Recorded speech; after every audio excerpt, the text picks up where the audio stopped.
I should start. Okay. Good evening, everybody. Nice to see so many of you have appeared. We were going to meet in person, but it's a bit risky, and it's something that a risk we can do without taking. So Caroline's happily agreed to talk to us via Zoom. Yeah, I nearly said Skype, Zoom. I'll tell you about the next Cambridge Antiquarian talk. It's entitled Revealing Greyfriars, the Search for Leicester's Lost Franciscan Friary. And that will take place also on Zoom on Monday, the 6th of December at 6 o'clock, when Dr. Matthew Morris will talk about that. So if you want to know about Greyfriars Priory in Leicester, that's the place to be on Monday, the 6th. Also, a few rules to mention so that we can get by happily for the evening, which is please turn off your microphones, and if you don't, we will, and your video cameras during the talk so that there will not be any visual or audio distractions. And please ask any questions that you have for our speaker by using the chat function located at the bottom of your screen, or I think if you're in Apple, it might be at the top of your screen. Anyway, if you hover your mouse into the program window, up will come something that says chat, and you can click on it and type in there any questions that you might have.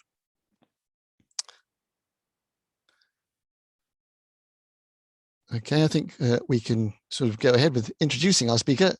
Our speaker tonight is Caroline Swan, and Caroline, amongst many other things, has a website called Flickering Lamps, the name of which was inspired by a quote from Winston Churchill, which went, "History, with its flickering lamp, stumbles along the trail of the past, trying to reconstruct its scenes, to revive its echoes and kindle with pale gleams the passion of former days," which is a great quote, which I like very much. And obviously Caroline did, because it's on her website. On her website, you'll find writing and photographs about the sort of history that passes many by, the history in our surroundings.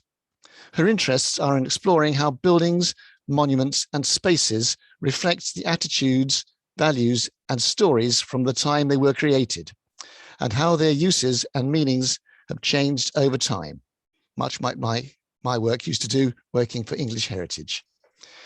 Originally from Lancashire, but living and working in London since 2011, Caroline is a fully qualified tour guide and a member of the Clerkenwell and Islington Guides Association. She has written and given a number of guided walks that cover some of London's historic burial grounds and cemeteries. However, for us, tonight she is back in Lancashire, and she will tell us about St. Patrick's Chapel and the rock-cut tombs in Heysham, Lancashire. Caroline, over to you. Thank you very much. That was a very nice introduction, Steve. And yes, I'm Caroline. As you can tell by my accent, I'm not a Londoner by birth. I'm a Londoner by adoption. And actually, for tonight's talk, I think the pandemic helped me a little bit, as I spent most of the last 18 months back up north in Lancashire with family, which allowed me to revisit this wonderful site that I'm going to introduce to you tonight. So I'm just going to start sharing my screen. Hopefully nothing will go wrong at this moment. Where we are, PowerPoint. So let's make a start. Yes, we can see it. Fantastic. I've just pressed present. Yes, there we go. So welcome to St. Patrick's Chapel in Heysham. And this evening, I'm going to give you, this is a fascinating and quite complicated archaeological site. So I think this evening I'm giving you a brief introduction that I've gleaned together from various historical and archaeological publications and my own exploration and photographs of this site. So it's first things first, we'll have a bit of look at geography, put it in context. So Heysham is in the north of Lancashire.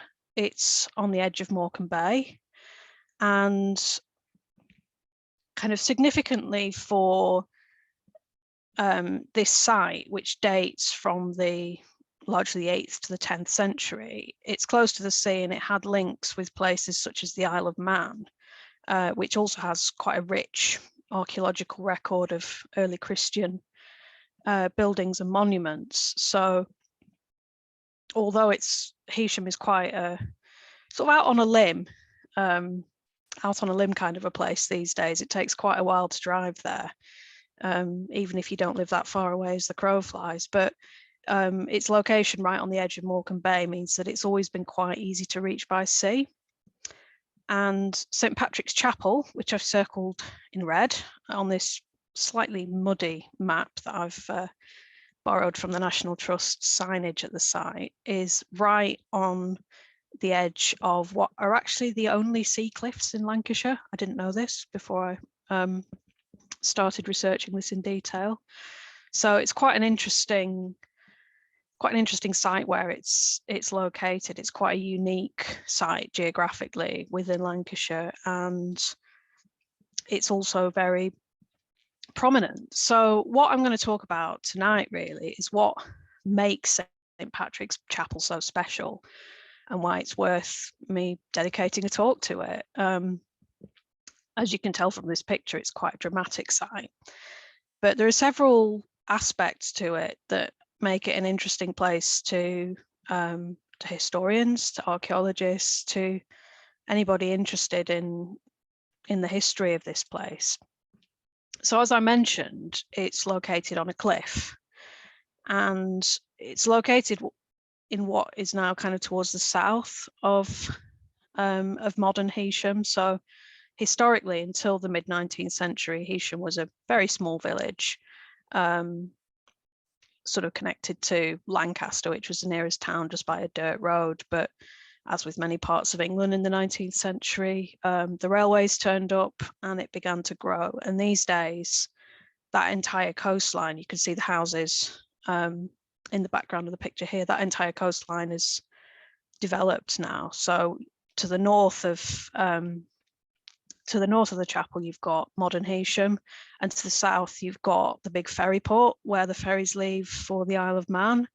And you've also got Heysham's 2 nuclear power stations. So it's an incredibly ancient pocket in an otherwise quite often slightly bleak 20th century dominated landscape.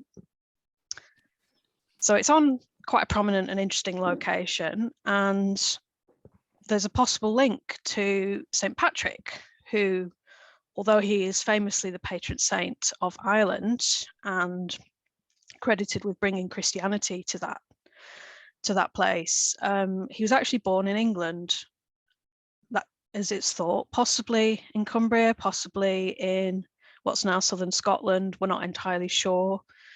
But in the early Christian period, so we're kind of talking 7th to the 10th century, early medieval period, it was very, very unusual to find a church or chapel in England dedicated to St. Patrick. I think there were 7, and 5 of those dedications to St. Patrick are all in quite a small geographical area clustered around the Heysham area. So that's unusual in itself. And perhaps because of that, there's a myth that says that St. Patrick, returning from Ireland to the country of his birth, was shipwrecked here in Morecambe Bay. There's obviously no way of proving that that story actually happened, but it is a nice story. It's the one that often gets retold when we're talking about this site. And it also perhaps gives us some pointer towards the kind of people who might have founded this religious site. So that's another thing to look for. And it's incredibly unusual because it's a ruin from the Saxon period, and there are not a lot of ruined stone Saxon churches left in the British Isles, and this is one of them. But amazingly enough, it's right next door to another church that has its roots in exactly the same period, making for an extremely unusual Christian site where you've got 2 church buildings within very, very close proximity to each other. And this has been something that's been debated by historians and archaeologists without any kind of main conclusion ever being come as to why we've got these two buildings so close to each other. So there's a bit of a mystery there. And this is coming back into my primary interest, which is cemeteries. But surrounding the chapel and within the chapel itself, there's a huge amount of archaeological evidence of a cemetery here, particularly from the 9th and 10th centuries. And excavations in the 20th century have given us quite an insight into the kind of people who were buried here, and 1 or 2 grave goods that were found.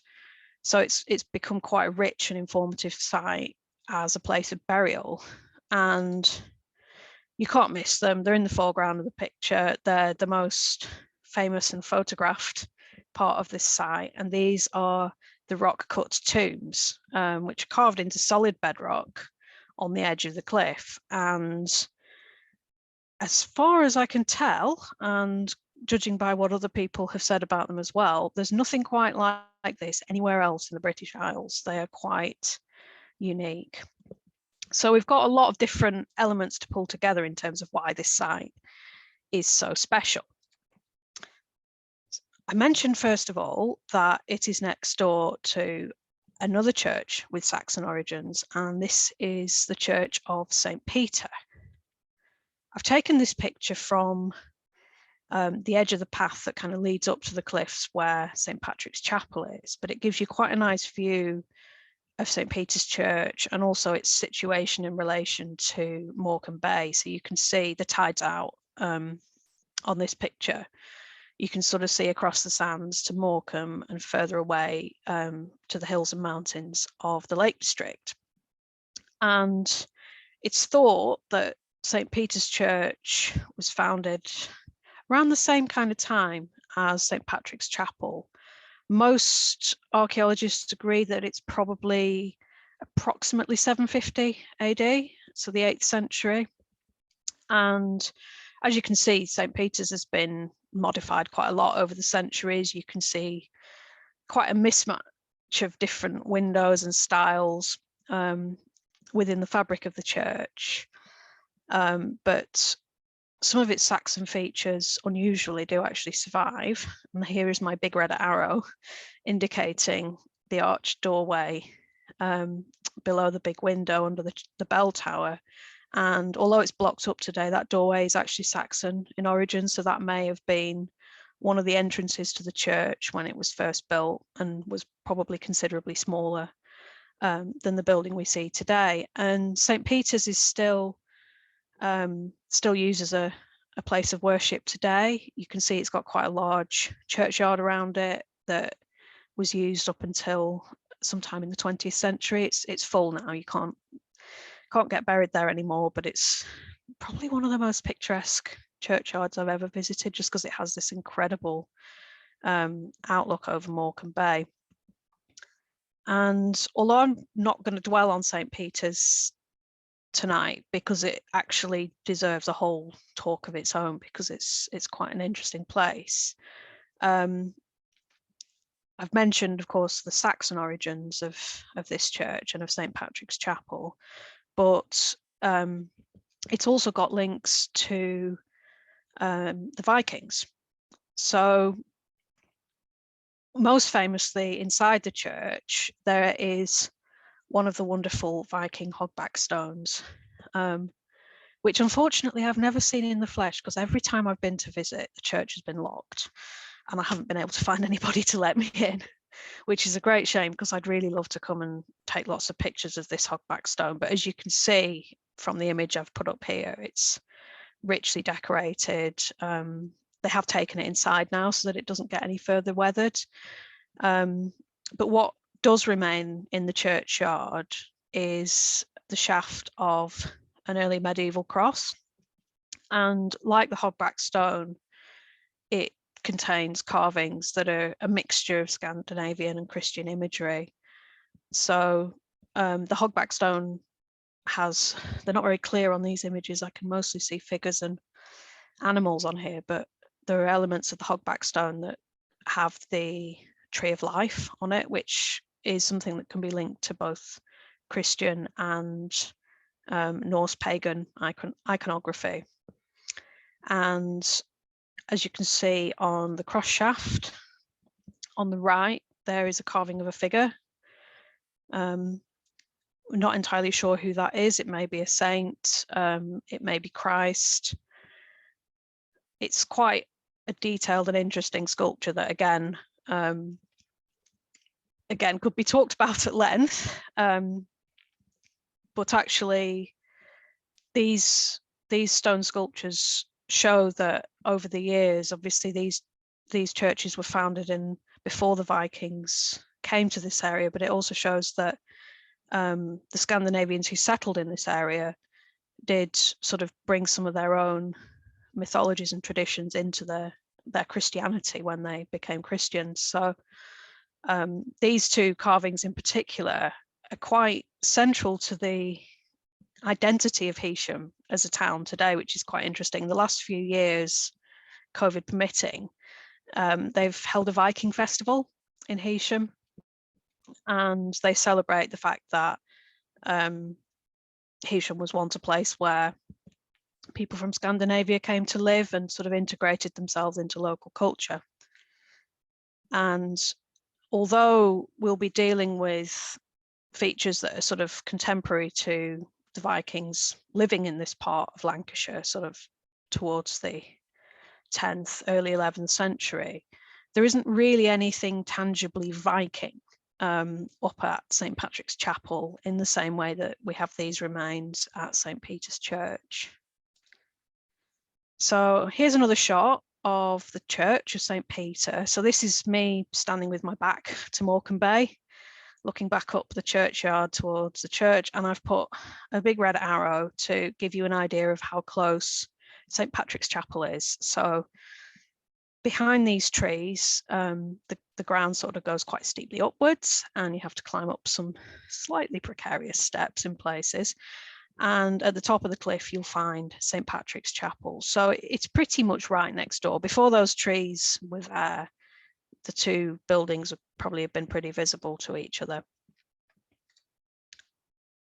Here's another map, and I'm going to be referring to quite a few diagrams very usefully provided by the write-up of the archaeological investigations that took place largely at St. Patrick's in the 1970s. So this was all collated in an article by Potter and Andrews in 1994.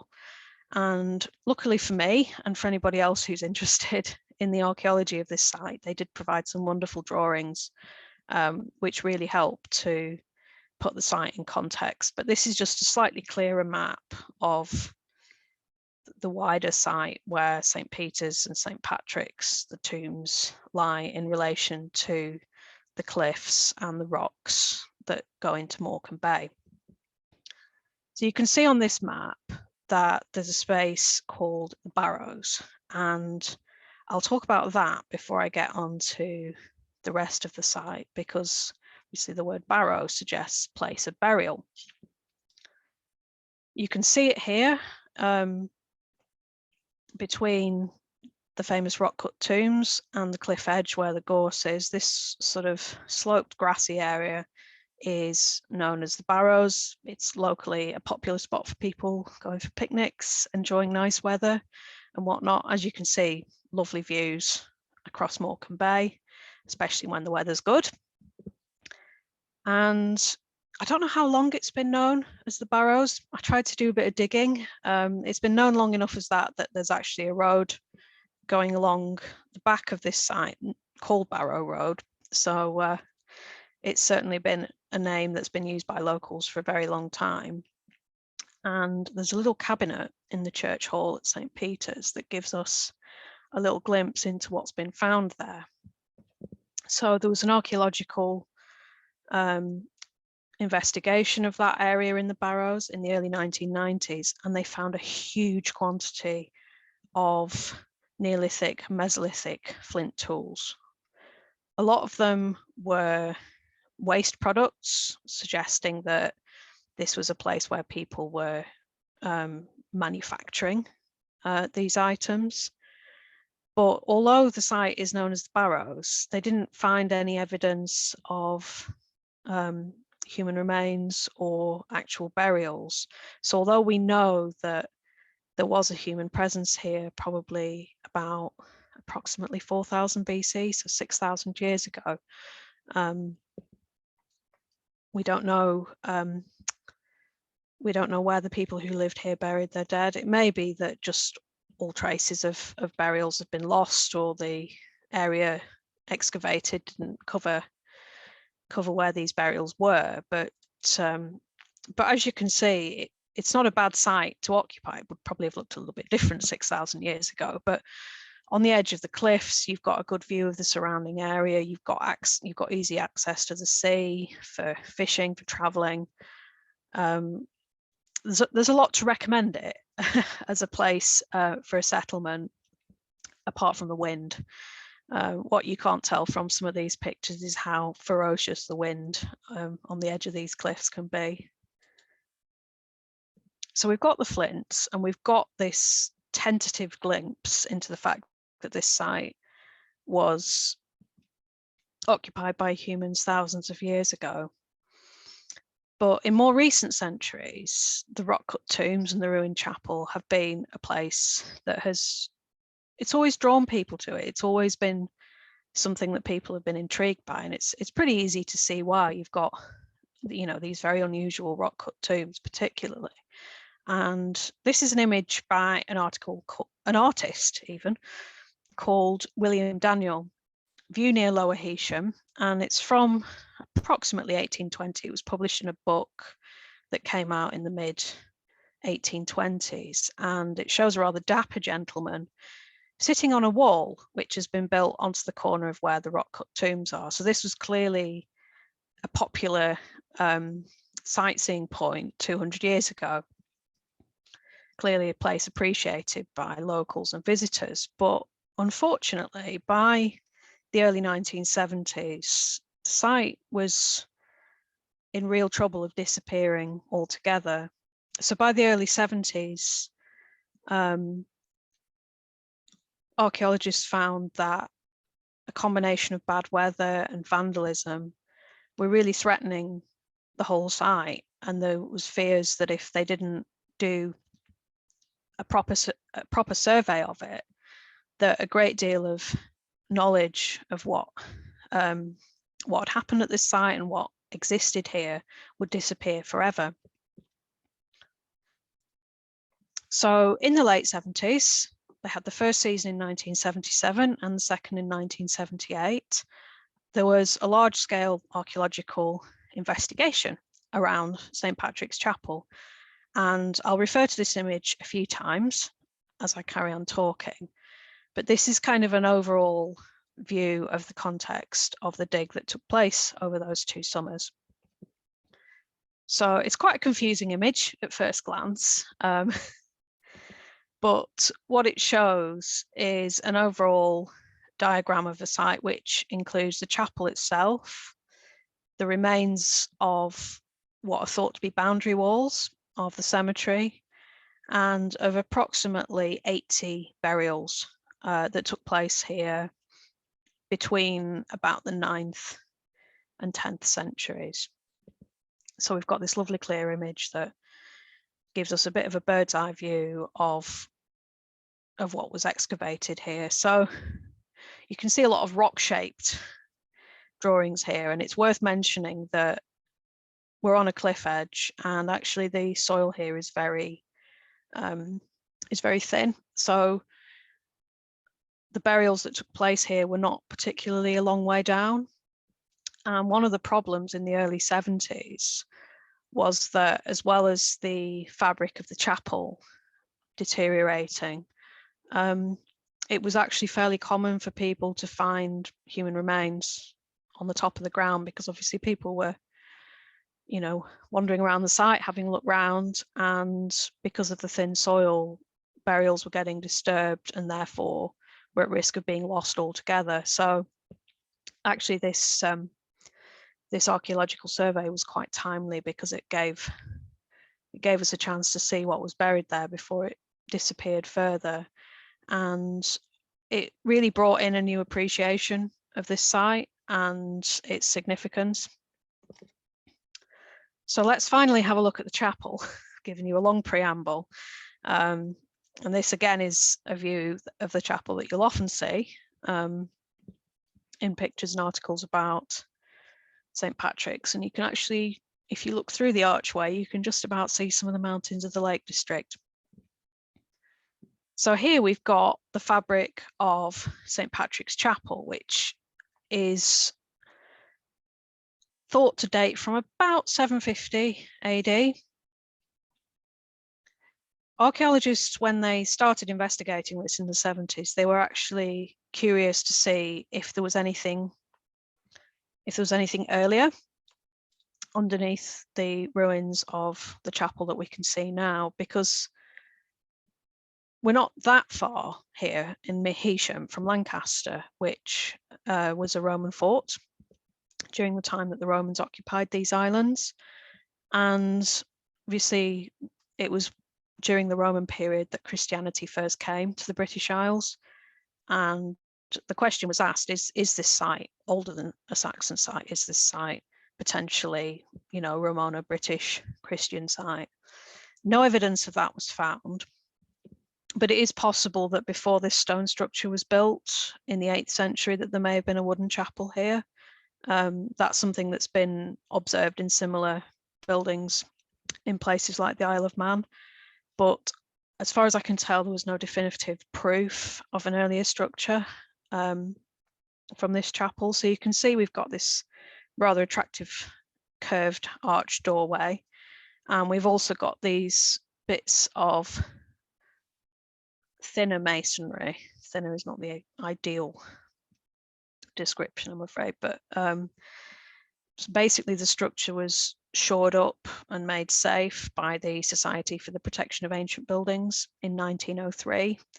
There are no detailed records of exactly how much work they did on the site at that time, but they certainly made it safe. And obviously being on top of a cliff, it's quite a vulnerable place for extreme weather events. So the actions in 1903 have certainly helped to ensure that it's standing today, although descriptions of the site in the early 20th century mention a window, a small window in the walls that is actually no longer extant. So by the 1970s, there'd been quite a bit of vandalism at the site as well, and people stealing stones, things like that. So although the site has deteriorated since 1903, luckily a large amount of the fabric is still here. So a couple of other views of the chapel for you. So you can see on the left that one side of the chapel, one wall of the chapel has gone completely. And you can really see from this view what a small, narrow building it is with pretty thick walls. And this led to the hypothesis that it could potentially have been perhaps some kind of hermit cell, somewhere where a lone religious person might have spent time in solitude praying. But the archaeological evidence that was gathered in the 70s suggested this wasn't the case. So excavations of the site didn't find any domestic refuse contemporary with the time that chapel was in use. There was some bits and bobs from the 17th and 18th century, but they didn't find anything that suggested that anybody actually lived here. Because this was one of the questions that has been asked of this site, is was it part of a larger monastic complex? Obviously with the Church of St. Peter pretty much next door, you wonder whether other buildings sort of belonging to the same setup in the area. But at the moment, it's something of a mystery. So it's quite a small chapel. And the second image here, you can kind of see it. This is from the opposite side to the first one. So you can see how the rock kind of tails off very sharply. This was all shored up and made safe in 1903, but it's kind of really perched on the edge, really. Whereas St. Peter's is sort of set more within the landscape. This little chapel is perched right on the edge of the cliff.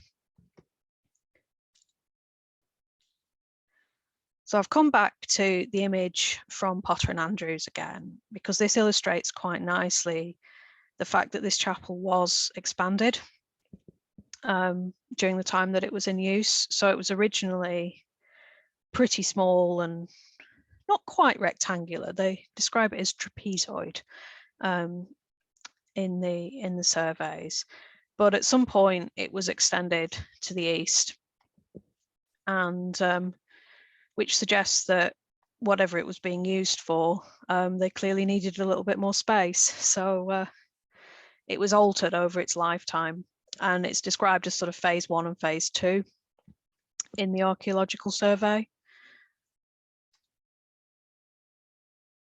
Oh, sorry, I've just spotted a question from Andrew. So would there have been much cliff erosion? I'll come back to the phases of the chapel in a second. I'm not sure about cliff erosion, because although it's sort of perched on the edge, unlike in the east of England, there isn't really the same pattern of cliff erosion on the west coast. So I think, although it's quite an exposed headland where the chapel is, these rocks are pretty solid and haven't crumbled away. As far as I know, the actual shape of the coastline hasn't really changed since this chapel was built. So I don't think there's ever been a risk of it kind of falling into the sea as such, but I think it's more likely that the walls would accidentally get blown down than fall into the sea. But the rock here is quite hard, so crumbling into the sea luckily isn't too much of a worry for this site. Brilliant, no worries. And so yeah, to go back to the chapel and its use, you can also see on this diagram that there are walls extending to the south of the chapel. So this, the orientation of this map is kind of facing west. West is up, and the walls to the south were expanded at one point, potentially to enlarge the cemetery. And it's thought that the enclosure wall of the cemetery was expanded the same time that the chapel was expanded. So I touched on it there. Probably the key feature of the area surrounding the chapel is the fact that it's not just a building on its own. For most of the time that it was in use, it was surrounded by a cemetery. So it may have been, so it was unlikely that it was a hermit's cell, but it may possibly have been a mortuary chapel. And the fact that there are about 80 burials excavated here in the 1970s lays quite a lot of strength to that argument. And quite remarkably, a couple of early medieval grave slabs still exist in situ at the site. So we've got this pair of them here, which are quite close to the chapel itself. One of them's got a carved cross that's very prominent on it. And these are thought to date from the 10th century. So they've been here for over 1,000 years, weathering the elements. And I think they've come out of that looking pretty good, to be honest, given the amount of time that they've been out here. But it gives us an idea of perhaps what some of the grave markers and coverings that have been lost might have looked like. So they put me in mind a little bit of some of the grave markers that you might see in the west coast of Scotland and in the islands. So what would have been part of the Norse kingdom of the Isles in this period. So it's possible that there's something of a Scandinavian or Viking influence to some of these grave markers. But from what I can tell, these particular markers haven't been studied in any great detail, any more than sort of ascertaining that they date approximately from the 10th century. But it's possible that in the past there may have been more grave markers around here that look like that look like these. And in fact, a number of the burials that they uncovered in this area were covered with stone slabs that had disappeared under the grass. You see, with burials, there are different ways of dating burials. Even in the 70s, they had radiocarbon dating, which gave estimates of the burials from about the early 10th century to the mid 11th century. So this is a little bit of time after the chapel itself was built. So it may have been that the use of the chapel changed over the years, that it may have just, that it may have become a mortuary chapel a little bit later on in its life. And the picture that I've got here is one of the very small number of grave goods uncovered at the site. And this is a bone comb with a kind of hogback design, which marks its Scandinavian influence from about the 10th century. And this was found in the grave of a woman. So with Christian burials, you tend not to get so many grave goods as pagan burials, where, especially in societies where there were beliefs that things that you buried with people would accompany them to the afterlife. But either by accident or by design, this comb was laid to rest with the lady it was found with. The other item that was found within the graves is altogether more unusual. And it's earlier, possibly even than the fabric of the chapel itself. So it's this wonderful carved bird's head. And one of the theories about what it represents is that sort of eagle that represents the evangelist. So when you see the brass pulpits in Anglican churches with the eagle on, that kind of imagery. But it's thought that it probably came from a chair or possibly a writing desk that had been manufactured in the 7th or 8th century. And given that it was found sort of mixed in with a grave of a child, actually, it's thought that it had been reused as a grave marker. So it was already quite an old object when it was placed in the burial ground, but it seems to have been used as a grave marker. That's the guess with that. And I think that is now in a museum in Lancaster, so it is on public display. But this was found with the burial of a child, and actually, although by the 70s human remains were being found poking out of the soil, the burials that they did find at this cemetery were quite well defined. So I think there were 88 discrete groups of bones, probably each belonging to an individual. So although the preservation wasn't amazing, the individual graves, I'll just go back a second, the individual graves were quite well defined. And it's worth talking at this point about the kind of people who were buried here, because luckily there's an awful lot we can learn from human remains. And as well as the radiocarbon dating, the condition of the better preserved skeletons also gave us some idea of their lifestyles. And I think there were maybe only 2 or 3 of all of those skeletons, so less than 10%, that were found with really worn joints or other clear markers of a life of hard labor. So again, there's a theory that this burial ground may have been reserved for high status individuals, and potentially it was a place of pilgrimage. And the existence of the rock cut tombs, as well as the more standard inhumation burials at the site, do lend some strength to the theory that this was a place that people would make a special journey to venerate what was there. So there are 2 different sets of rock cut graves at St. Patrick's Chapel.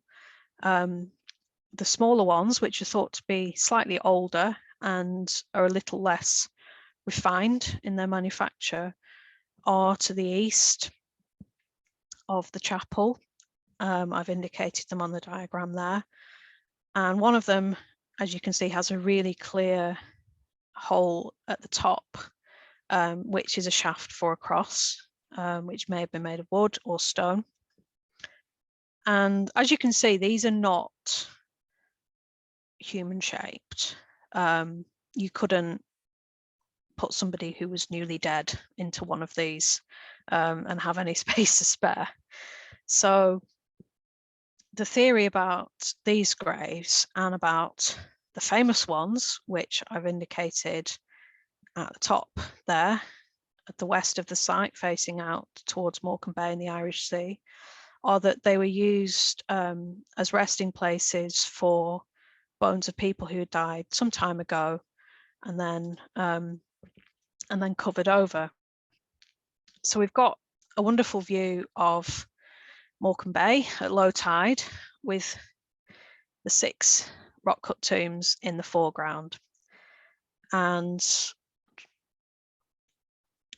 I'll go back to the link to St. Patrick for a moment here, because it's interesting that there's this cluster of ancient places within the vicinity of Heysham that all had a dedication to St. Patrick, because whether or not the story about him being shipwrecked here is true, the chapel that we know of anyway dates from a couple of centuries after St. Patrick had died, so it certainly wasn't founded by him, but it may have been associated with his followers. Perhaps they'd come here from Ireland and set up this chapel originally, and it might be that these rock cut tombs were intended as the resting place of perhaps local saints or other holy people who were associated with the site.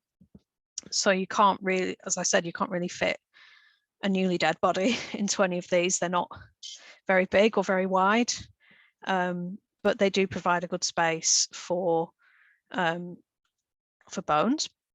And I think for me, particularly, the fact that you've got, I mean, you can see from this angle, sort of overlooking the barrows again, how deeply cut into the rock these graves are. So this is tough rock. This is rock that has endured over 1,000 years of weathering, with the graves still pretty clear to this day. So you can imagine the amount of labour that went into the creation of these graves. It would have taken a lot of time and effort and precision to carve out these tombs. So it's likely that these are spaces reserved for the highest status people of all within this burial ground. So if you were visiting here, let's say for the sake of argument, in the year 1000, nice round number, you wouldn't have seen these depressions in the rock. They would have been covered over with slabs, perhaps a little bit like those two that are still in situ in the cemetery. They may have been painted, who knows? And at the top, 5 out of the 6 of these, I don't know why it's only 5 of the 6, but 5 out of the 6 have a socket for a cross shaft. So they would have been marked by crosses. This would have been a really striking and dramatic sight. And then, as well as the graves themselves, you've got the fact that you're in an incredibly dramatic setting. You've got sea on most sides. You can see over to the mountains. You're looking towards the west. You're looking towards Ireland. It was probably a very special place, and it's potentially the existence of these rock cut tombs is why it may have been a place of pilgrimage, that these were special graves of important individuals who were venerated. Maybe people would come here to pray and reflect, and maybe this is purely theoretical and speculation, but perhaps this became a place of burial for people with status and influence who wished to be buried close to these venerated figures. Obviously, that is a tradition often seen in Christianity, where people would choose to be very close to a shrine or other place associated with a saint or associated with Jesus. So it seems that this was a really important site of memory in the 9th and 10th centuries. And obviously the fact that there's a mix of genders and ages of the individuals who were excavated from the cemetery suggests again that it potentially wasn't a monastic foundation, which may have been largely populated by people of one gender. So it's quite a strange site, definitely. But one of the other things that the archaeologists, just in the chat, yes, the sandstone is the bedrock, and around the chapel you find other expanses of this bedrock. It's pretty tough and thick, and again here you can see a bit more of the bedrock and how the rock cut tombs are kind of right on the edge of the site. We've got a cyclist getting into shot as well there, and this is a view looking right into this big rock that the tombs are carved into. It's massive. It's probably, well, you can't even see the bottom of it because of all the bracken, but this is sort of the sheer edge of the cliff face. It's a really dramatic spot, and I think again the fact that somebody or some individuals have gone to the effort of creating those rock cut tombs shows that it was clearly a space that was seen as important, and the people whose bones were put there were clearly important enough to warrant that amount of effort and labor. So this shot gives you an idea of how close they are to the chapel itself. So the area that you can see, the grassy area, is where a lot of the burials were found. So in quite a small area, they were buried. A lot of these individuals were buried fairly close together, and there were sort of two distinct layers of burials, even though the soil is quite thin. So some of them were earlier from the 10th century, and others were later from the 11th century. And some of the later burials were actually found within the walls of the chapel itself. So it might have been that they were running out of room, which again, potentially the expansion of the little wall surrounding the cemetery when the chapel was expanded as well suggests that they were running out of space for burials and had to expand a little bit.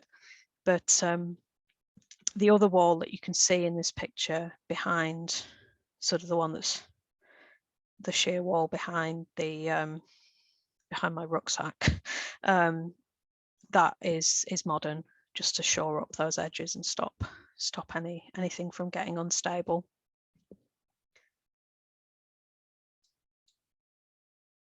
And today, luckily, we've moved a long way from the 1970s, where the site was very neglected, getting vandalized, and at risk of being lost or destroyed.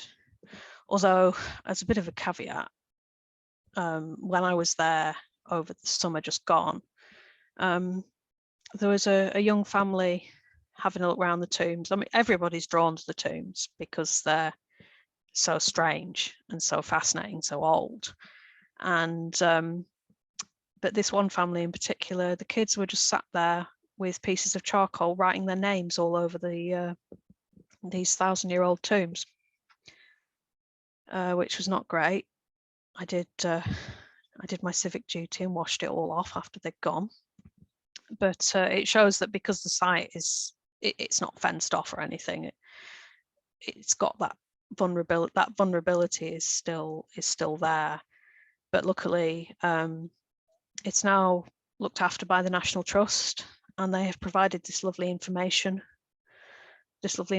board, which kind of places the site in context a little bit and has got some reconstructed images of what the the chapel and the surrounding area might have looked like between the 8th and the 10th century. So you've got this sort of whitewashed building. We don't know exactly what materials the roof was made of. Here the artist has put slates in. And actually a note about the whitewashed walls for the chapel, they did find fragments of plaster when they were excavating this site, which suggested that the exterior and definitely the interior of the chapel were painted. So this wasn't some, austere little place clinging to the edge of the cliff. It was painted in different colours, yellows and greens. It would have been quite a striking sight, I think. I think we tend to, with any old church, we tend to forget now when we see all the bare stone that a lot of medieval churches were incredibly colourful places. So there was some evidence discovered for sort of plaster rendering on the walls and different colours of paint used at the site. And you can also see on both of these images that they've popped stone crosses at the head of the rock cut tombs. But this board is quite new. It's only been there in maybe the last 4 or 5 years, so it's good to see the site being given some context for modern visitors, because it is a place that people are curious about because it's so unusual. Certainly whenever I've visited, even people who are just coming past on walks or bike rides tend to stop there and tend to have a look around. And the academic study into this site in recent years has focused more on not necessarily what was found there in the archaeological investigations, but how this site fitted into the landscape. And because it was a place primarily of burial, of what kind of landscape of memory and memorial basically that it seemed to be. So if we run with the hypothesis that it was a mortuary chapel associated with the next door church of St. Peter, it may have just been that it became this place of commemorating not just the very high status individuals buried in the rock cut graves, but also the other people who were buried here over the space of a couple of centuries. So it's thought that this chapel passed out of use in perhaps about the early 11th century, maybe about the time of the Norman conquest. There's no definitive answer for when it stopped being used, but it is known that St. Peter's Church was expanded in the 11th century. So it might have just been that, especially because the burial space on the cliff top was quite limited, it may have been that it was full. There wasn't really any room for any further burials there, and that St. Peter's Church was expanded to become a more become the single, the sole church used here, rather than having both of them being used in tandem, which is quite an unusual arrangement that still baffles people to this day, to be honest. But obviously, as St. Peter's Church has continued to be a parish church, it's been added to, it's been expanded. I think there was a lot of work done on it in the 14th century, although you can still see those traces of Saxon archways as well. But yeah, St. Patrick's Chapel just sort of tailed off and fell into ruin. It doesn't appear that anything bad happened as such, that there's no evidence that Heysham was attacked or raided. It just, whatever purpose it had served was perhaps just no longer important by the 11th century. And over time, the crosses that were there have been lost. A lot of the grave coverings have been lost. The roof of the chapel's gone. And I think the elements have kind of taken their toll on the site over the last 1,000 years. But But fortunately for visitors today, it is still something that is quite awe-inspiring. I remember the first time I visited here in 2016, and it was a really cold, windy day. Weather was horrible, but stepping out, coming out of the path through the trees onto the cliff top, you really did get that sense of, wow, this place is special. Because one of the things that I'm always interested in terms of the places that I like to take pictures of, to visit, to write about, is places that for some reason humans have always been drawn to. So the fact that people lived here 6,000 years ago, the fact that this place was chosen for some very special burials 1,300 years ago, and the fact that it continues to be somewhere that people are drawn to and interested in today. I think the geography of the site just means that it is, yeah, it's somewhere special, and something that I saw the first time I visited were these flowers that had been left close to the chapel's ruins for Erin Mere, whoever she was. Perhaps her loved ones had come to spread some ashes here. I mean, it's a pretty picturesque place. It's a place that a lot of local families like to visit, a place that a lot of people have happy memories of. And it's also been a place where the dead have been commemorated and remembered for at least 1,300 years. And I think there's something quite poignant in the fact that it continues to be a place of memory even today, where people come to remember their loved ones. So you've got that nice continuation of the site's original purpose that continues to this day. So I hope I've given you a bit of a sense of this place. It's can't quite replace actually sort of standing on that cliff top and having the wind in your hair and, you know, seeing these incredible dramatic tombs and the ruins of, quite stark ruins of St. Patrick's Chapel. But it's one of those sites that once you start doing a bit of research into it, has a lot more to it than meets the eye. And the fact that it was quite a large cemetery as well, the fact that they've excavated a lot of bones here, just means it is quite a special place. And I hope I've been able to give you some sense of the wonder that I felt the first time I visited, and also to give an idea of the context of what is quite a unique site in the British Isles. I got a question from Kevin in the chat about other mortuary chapels in the Anglo-Saxon period. I'm afraid I don't actually know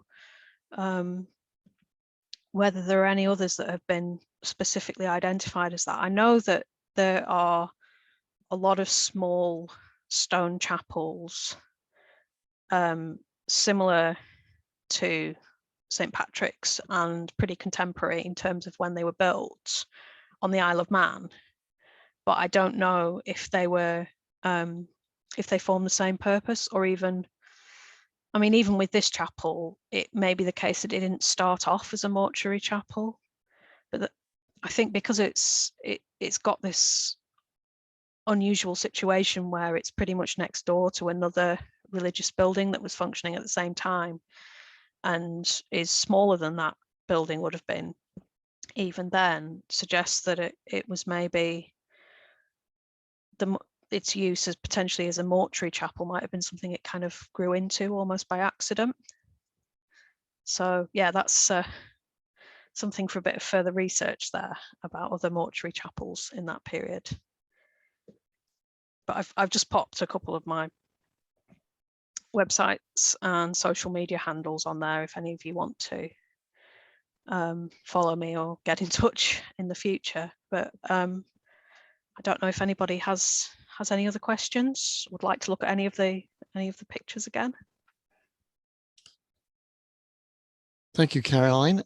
As you say, that is in fact a wow site. It's just, I'd love to go there. It's not a place that I'm passing very much, but if I'm ever up that way, I will make an effort, I think, It's worth it. to go and see it. Yes. You say that both the St. Patrick's and St. Peter's Church are Saxon in origin. Is there any dating evidence as to which came first? They're not sure. Again, that's something that has been of much debate, but I don't think there's any definitive evidence as to which one came first or if they were both built at the same time. It's a bit of a mystery. There's a lot of mysteries with this site. Yes. Fortunately and unfortunately, it's quite nice to speculate, but it's also a little bit frustrating not knowing.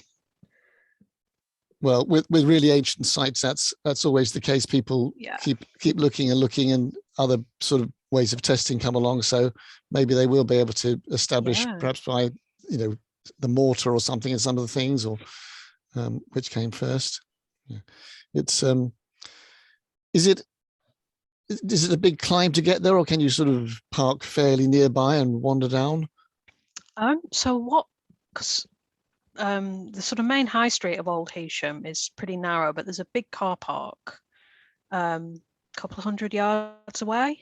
Right. So you walk up the main street and then you get to St. Peter's Church first, and then there's a path that gets a bit steep onto the top of the cliff, and then the chapel is there. But it is sort of maintained as that whole area around the Barrows is maintained as a public footpath and a place that's accessible for local people. So I think getting there is step free. People certainly cycle through, but yeah, it's not somewhere that you're kind of having to scramble up. It's very, very easy to get to, but perhaps if you're not the steadiest on your feet, it might be hard work. Well, I'm reasonably steady at the moment, but I'm getting older, so I'll have to go soon, won't I? All right, well, thank you very much for a really interesting talk about a very interesting site. And I'm sure it will tempt many of our members, if we can ever be released from this horrible COVID thing, to visit there. And thank you for having me. I mean, COVID did actually give me the opportunity to kind of go back and spend, the last time I was up there, I spent pretty much the whole afternoon there, just exploring and spotting things I'd not seen before, and it's a wonderful place, and yeah, really, really beautiful place to be buried. Yeah, and obviously whatever a lot of happened people, to those bones, yeah, but people have thought so over the ages. Yes. Yeah. Okay, well, no, it's lovely. Thank you very much for talking to us, and I'll just give a message to the members before we all disappear, which is to say Thank you for having me. You're welcome. That our next meeting, we don't meet in December, but our next meeting is scheduled for Monday, the 17th of January in 2022, when again we will meet via Zoom, not due to the high rates of COVID infection, although who knows where we will be by then, but rather because our speaker lives in Scotland, and it would be somewhat of a burden on our funds to have him come to Ely, even if he wanted to. So instead, we can look forward to a cozy night in whilst learning about Columba, political shenanigans, coracles, and Celtic Christianity from Alistair Phillips, who will be using the latest archaeological and historical resources for this. So I look forward to seeing you all then. Good night.